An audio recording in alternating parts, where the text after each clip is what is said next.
What's going on? Ryan here, SouthBaseTriathlon.com. We're going to do a quick live, or not quick, however you want to approach it, course review for 70.3 Waco and Ironman Waco for 2021. Dog's running around, so we'll see if she gets wild and carried away in the background and tears up any of the stuff down here. She's chasing the cat around, so it should be an interesting little video. So if you hear her running around, that's what's going on. Anyway, back to focus on the course, 70.3 Waco. Right now, at the time of this video, it is October 13th, and the race for 2021 is October 24th. And being it what the pandemic was, it pushed all the races from 2020 to 2021. And then Ironman decided to open up a few races and do a full Ironman. So they done it in Indiana. They had a full with a half in October. They're going to do it with Waco. They're going to have a full and a half. So it's a nice opportunity to go down to Waco and do a full Ironman. I've got a couple athletes doing that. I've got a couple athletes doing a half.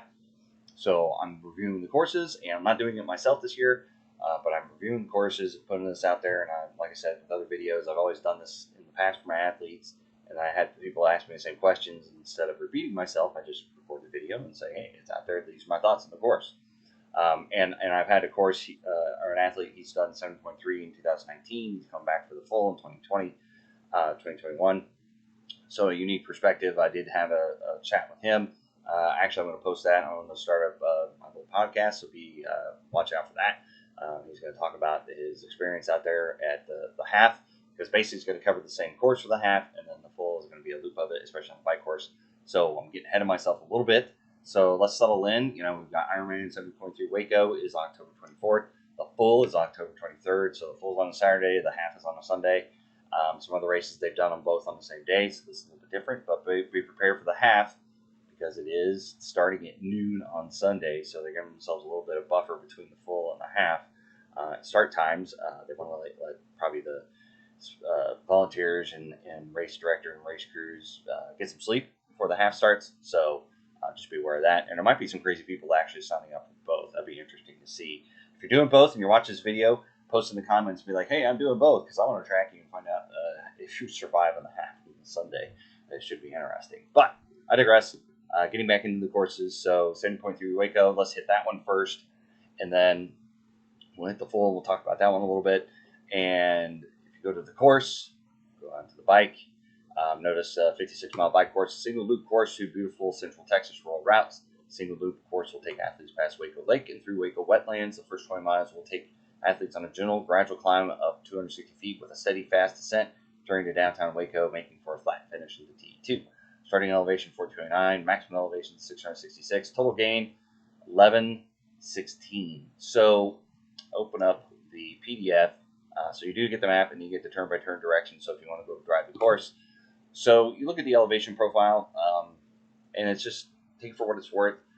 You can go out there and you can find the course on Ruby and other apps, and you can download it and ride it. You can find the route on Garmin and Garmin Connect. You can search the routes to see if people made it public, and you'll find elevations all over the place. For instance, I did 70.3 Memphis. I think the elevation was like 1,800 feet in the map profiles online. When I did it, I got over 3,000 feet.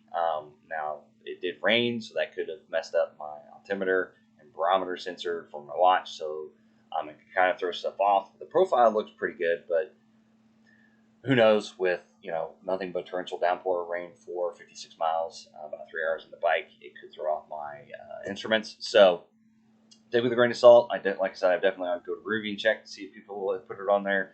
I'd go to Garmin Connect to check it on there just to verify the elevation gains. And you can download the course. You can write it on your trainer. At this point in time, we're 2 weeks away, so maybe you're doing that last ride. Maybe for the full, you're doing a last 56-mile ride, and you're doing it indoors. You could ride at least one loop of the course and get used to that, and then go on your way. It's also nice for when you're training. When you get to this point in the end of October, especially here in the Midwest, we still got mild temperatures, so you can go out during the day. It's a little chilly in the morning, so if you have to ride it indoors on a trainer, this gives you a good opportunity. You can go to, like I said, ruby.com and search up the course. You can go to Garmin Connect and search up the courses and download them and ride them on your trainer, so that's always a nice option. So getting into the course in specific. So I like to look at a few things. Ironman has on their website what they describe as the the bike, they describe it as flat. 1,100 feet over 56 miles. It's relatively flat. There's a little bit of climb and stuff in there, so look at the profile a little bit more close. Average air temperature is 65 degrees. So let's just go weather.com, and I'll do a separate post on weather altogether. But I do like to go in here and just check. As you can see, I've done Memphis in here lately. Let's go to Waco, Texas. And if you can hear that, you hear my dog and my cat fighting in the background. Like I said, it's kind of crazy around here.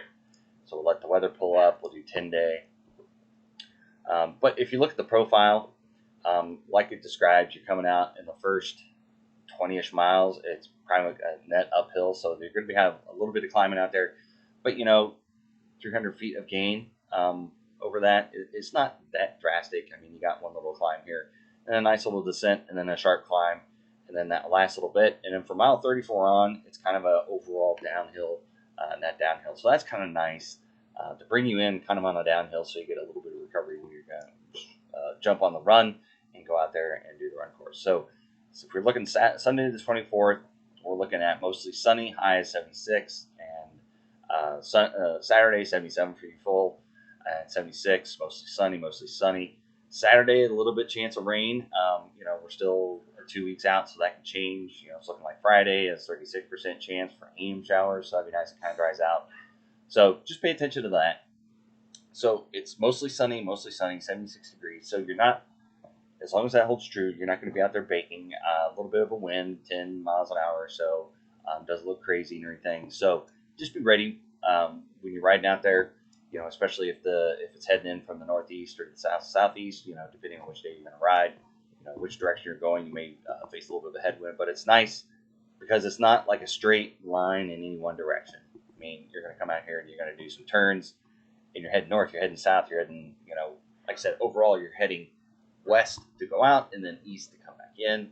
So there may be an opportunity, but at least you kind of break it up with going east, west, south, north, and it's a little bit broken up. So if there is a headwind, you do get a little chance to kind of break it by these little turns, these 90-degree turns, and going either southwest or northwest or something like that. So there might be, if there's a little bit of a crosswind, coming from east to west, you're going to break it up with going north and south, and it's going to turn into a crosswind. So just be prepared. Like I said, 10 to 11 miles an hour. I don't think it's anything drastic on this bike course. So you should be okay if you're running a disc wheel. If you're running deep dish wheels, you shouldn't have any problems with that. So just pay attention to that. But sunny, make sure you have sunscreen, because when you're going to be out there, you're going to be exposed to the weather, you're exposed to the sun. So if it is sunny, you're going to be exposed to that. So I would definitely bring sunscreen. I'd bring a visor, shaded visor, tinted visor, to make sure, or sunglasses on the bike, just to make sure that you're not going to be staring in the sun. But like I said, I mean, it's nothing crazy out here. It is technical as far as there's quite a few turns going on. So just make sure you're ready for that. I mean, you're going to spend, especially when I talk to my athlete, you spend ample times in aero position. So over time, you're going to get opportunities to get up out of the aero bars and make a turn. So when you hit these 90s, just make sure you don't just, truck right into them at full speed. Just make sure you're paying attention, being safe out there. So I think there's going to be opportunities to be in aero, opportunities to get out of aero, and stay, so you're not in aero position the entire 56 miles for the half or 112 miles for the full. So being in aero position for certain periods of time is kind of the bane of your existence. I think you have opportunities to get up out of those positions. But like I said, overall, I don't think the elevation gains would be killer. 1,000 projected, 1,100 projected over 56 miles isn't exactly a killer. And when you get into the full, I mean, basically you're doing this loop and you're doing it a second time. So it would behoove you maybe to go out and kind of stake out the course if you've never done it before, and just drive it around, just to get a good feel for what the course is going to look like, what the road conditions are. Overall, from the report I got from my athletes in 2019, the roads are in pretty good condition. There wasn't really anything that stood out necessarily. I think a few sections have been paved since then. So just, I'd say go out and drive it just to make sure you're comfortable with it. But really, especially for the full, you got these two loops.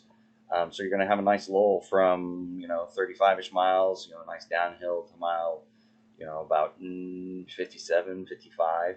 And then just a gradual climb uphill, and then a nice downhill from mile it's called an 85 on the 110. So 2,100 feet over 112 mile bike ride, that is pretty, I would say I wouldn't call it flat necessarily, but I would not call it super challenging and technical. Like, you're looking at Ironman Tulsa, you're looking at Ironman Wisconsin, in Chattanooga.